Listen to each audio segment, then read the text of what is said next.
incidente în zbor.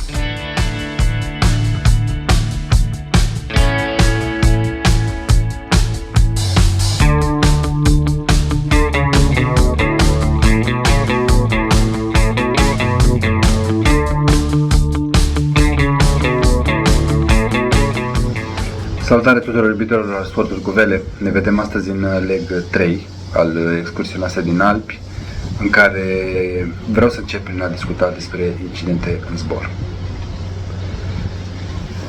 Incidentele în zbor pot fi cauzate de multiple lucruri, pot fi cauzate de turbulențe, pot fi cauzate de inputuri greșite ale pilotului, pot fi cauzate de probleme de trimaj ale aripii sau de probleme de structură ale aripii.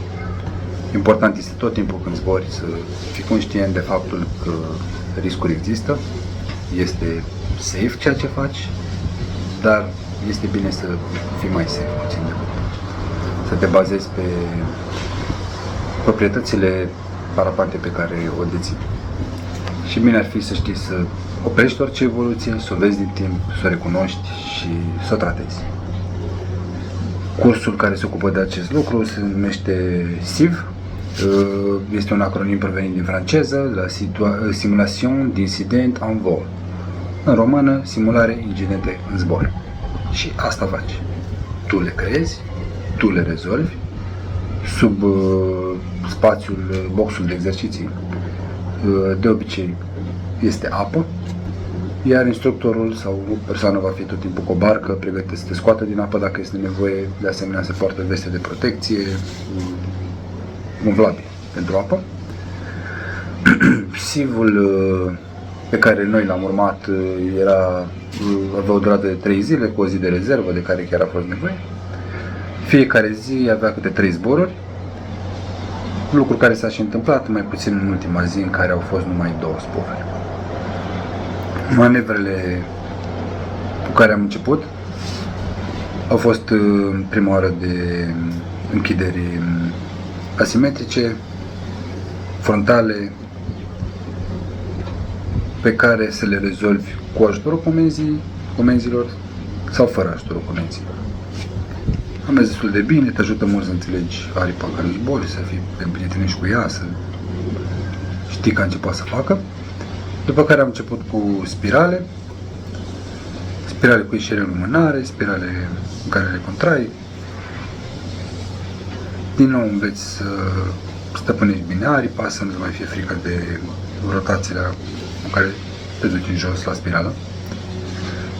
Apoi a urmat autorotația.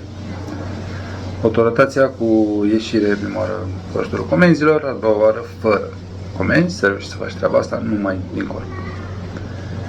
După autorotație a fost negativa, pe o parte, în care colțul aripii se va pleca în spate, urmând full stall-ul și backfly-ul. Ultimele două rămân restanță pentru mine. Cursul l-am făcut la ANSI, după cum am spus în episodul trecut. Instructorul nostru a fost Alexandru Ciuhandru, un băiat extraordinar. A fost format din cursul mă refer, a fost format din partea teoretică în care ni se explica ce urmează să facem, ce urmează să se întâmple, la ce să ne așteptăm, și partea practică în care chiar ne întâlneam cu lucrurile acelea, ne lovea crunta realitate și trebuia să rezolvăm.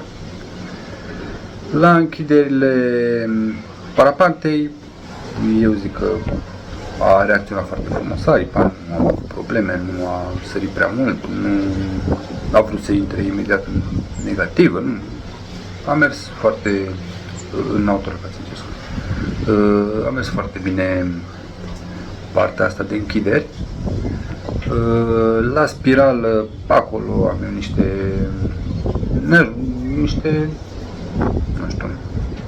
nu fac spirală, nu am nicio problemă să fac spirală, dar nu aș face niciodată o spirală de plăcere, asta e adevăr. Nu simt o plăcere în a te învârti și a vedea pământul în fața ta. Dar ca manevră de cobor este o manevră excelentă, cobor rapidă, mai ales când ajungi în nor sau când nu vrei să ajungi în nor, Este o manevră extraordinară, cauți o zonă mai liniștită puțin, nose down și este destul de sigură. Autorotația m-a speriat destul de mult, ideea de autorotație, ideea că aripa va vrea să plece într-un mod în care nu trebuie să plece. Nu ajung ușor în autorotație.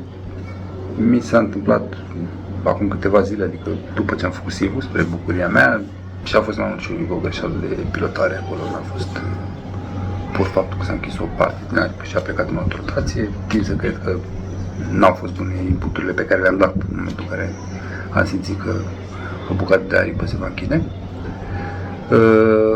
Negativa, o manevră cu care teoretic poți să scoți și practic poți să scoți cravate, aripa va pleca ușor în spate, o parte va continua și o parte se va face în spate, partea se deschide în momentul în care tu o să meargă înainte.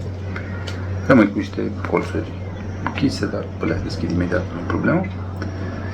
Full stall backfly, alte manevre de scos cravate, nu le-am experimentat, am experimentat punctul de angajare al aripii, care mi s-a părut destul de permisiv, totuși. Eu zburând în B high, nu am o aripă foarte pretențioasă din punctul ăsta de vedere. La curs am fost toți trei, Andrei, și eu, și Luca, și Șerbănoiu, și Mihai. Așa că a fost o grupare de Andrei. Filmările le-am de la toți trei. Sper să nu se supere. Nu le-am spus că o să apară acest. Nu știu dacă le-am spus că vreau să-i includ și pe ei în acest videoclip, film sau cum vreți să numiți.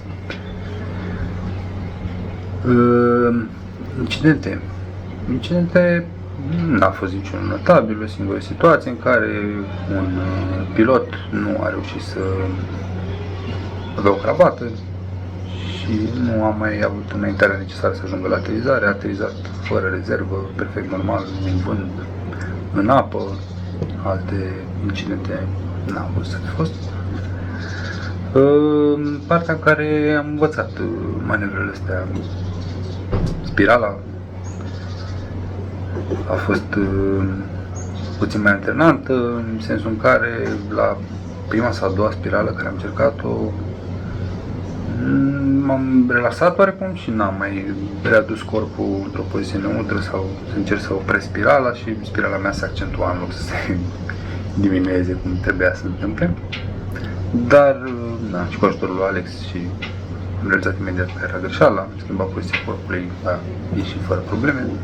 Alt gen de incidente nu au existat, nu s-a aruncat nicio rezervă, deși la ultimul zbor, dacă se putea face, intenția mea și a lui Andreas era să facem treaba asta, să rezerva. Pentru a vedea care e sentimentul, ce se întâmplă. Era o opțiune și am zis că ar merge, dar n-a mai fost, așa că în continuare sper să nu descoper doar dacă o să mai urmez un curs de SIV ce se întâmplă atunci când ar rezervă. După aceste 4-5 zile petrecute în Annecy, ne-am orientat din nou către Saint-Hilaire. Am ajuns acolo destul de târziu în acea zi, nu aveam nicio grabă, nu era condiția foarte optimă de zbor. A doua zi baza a fost destul de jos, 1300, am efectuat un zbor alături de Mihai, am rămas numai cu Mihai în ultima parte. O termică de 2-3, era bună, vântul nord, decolarea pe sud, ca la Saint-Hilaire, deja e ceva normal să zbori acolo. De astea, vântul slab, au fost probleme mari, foarte mult lume zbura de data asta în zonă, era destul de aglomerat, plăcut, dar aglomerat. Am reușit să aterizez pe aterizarea de lângă decolare, n-a mai fost nevoie să vină nimeni după mine. Mihai a făcut un zboruleț mai lung, n-aș să vă spun câți kilometri, și s-a îndreptat spre direcția unde vreau noi să mergem ulterior, undeva în sudul Franței, unde am ajuns, n-a arătat nici condiția, nici starea noastră nu era una care să ne facă să ne dorim foarte mult un zbor acolo. Nu exista un sistem foarte clar de a ajunge la decolare. Nu am găsit piloți acolo care să... La aterizare, campingul unde am mers noi era fix la aterizarea, cât am ținut aceea, era aterizarea oficială, care era departe de munte, alt lucru care m-a speriat pe mine, personal. Nu o să generalizez treaba asta. Și n-am mai zburat a doua zi, dar vremea arăta foarte bine în România, cum arată și zilele acestea, dar din nou nu sunt în România.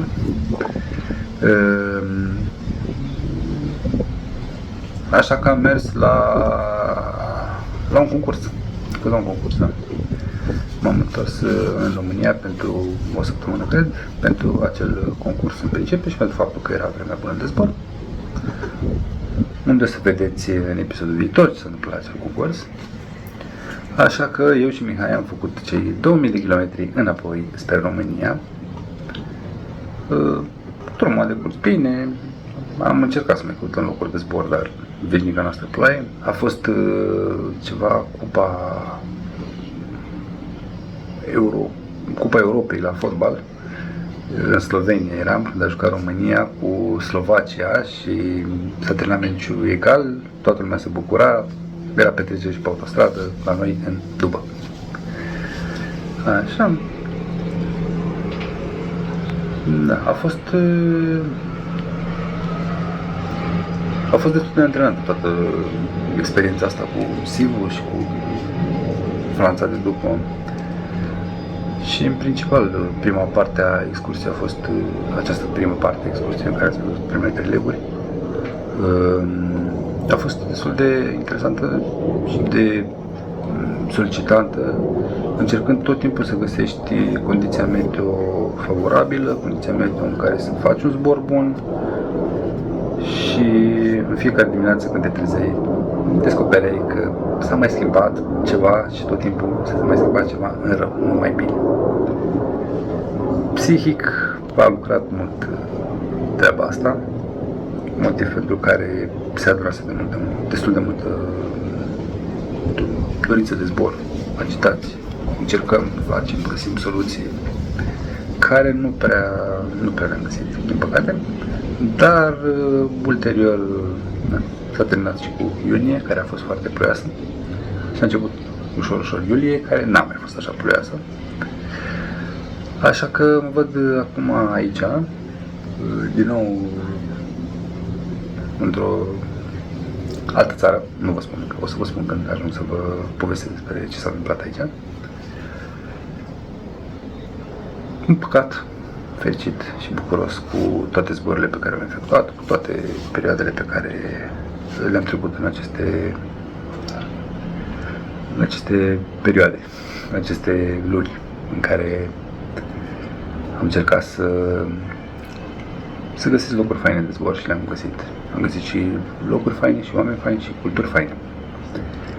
Așa că ce s-a întâmplat când ne-am întors în țară rămâne să vedeți în episodul viitor și până atunci la reauzire. Nu uitați, ne puteți ajuta cu un like, un share sau cu un, bineînțeles, subscribe. La revedere!